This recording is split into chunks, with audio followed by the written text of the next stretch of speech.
Pape Ndiaye naa def Ndiaye jaata Ndiaye naka yi tey naka njaboot gi baa kenn wuppul naka prison foofu te dégg naa metti na moom metti na de walaay asu metti na kay moo tax de prison ku fa génn moom doo bëgg a duggaat moom prison rek yàlla na ñu ump amin waaye wuy ma Pape am nga 2 minutes sa temps am nga Pape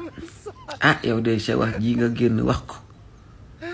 am na noo ko doon waxee ma ànd ak yow wala am na situation yoo xam boo ca nekkoon wax ko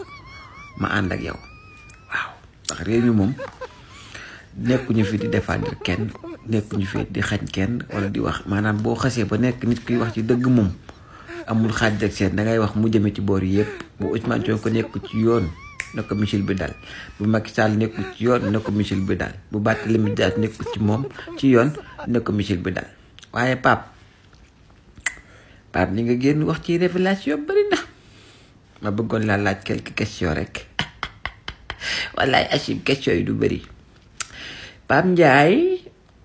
dama dégg nga wax ne wax ci immigration clandestine bi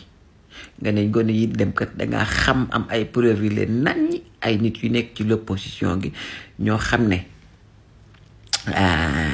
ñoo leen di financer pour du gone yi dem Pape mu amoon nag ñaari laaj mu la ci bëggoon laaj ci question boobu mooy maanaam ki la wax loolu bu fekkee ci pouvoir la nekk te bëgg a yàq waa l'opposition boobu te réew mi ñor ko lu tax dem police déclaré loolu pour que politiciens yooyu sax nag mu procéder par élimination am ñoo xam ne moom dañuy féete boor ndax bu dee it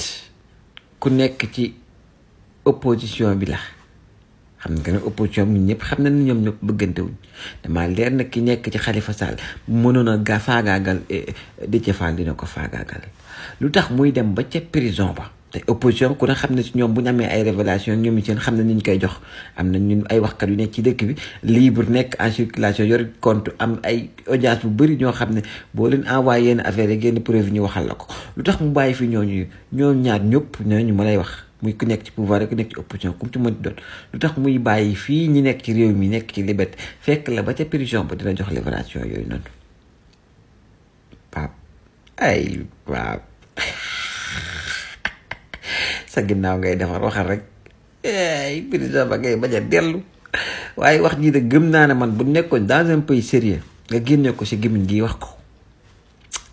doo jot a yegg si kër ci yoon gi leen lay dabaat na la kaay duggal prison wala nga ñëw leeral joxe preuve ndax réew mi mën ñu fee ñàkk plus des centaines de personnes yow nga génn am preuve yi ñi leen financé pour ñu dem ñi ki nga xam ci moom moo nekk derrière tout ça nga génn xam preuve yi bu nekkoon dans un pays sérieux de nguufaan la bu yàgg yóbbuwaat la à la barre nga justifier leeral wala doo ñibbi waaye réew mi nag daa nekk réew moo xam ne suñu état moom ku leen maasal seen ginnaaw comme wax nga ci général Moussa Fall fexe ko ki maral ko doo dem te nee nga dootoo wax ci état bi lu leen di gaañ goo mën a wax ji di nga ci dugg kaso de goo mën a di nga ci leeral de moom wax ji dana la jig de laay Achim dina la jig comme wax nga yow dal ba ne état moom Michel bi jëmatul ci moom wax nga ne général Moussa Fall moom nit ku baax la wax ci état bi lu baax wax ji dina la jig lool wallaay Achim dina la jig boo nekkoon l'opposition da ba kenn ba lekk kenn waxatu kon ñu ngi lay yóbbul añ liyaay Pape Ndiaye wallaay Achim moo xorom rek liyaay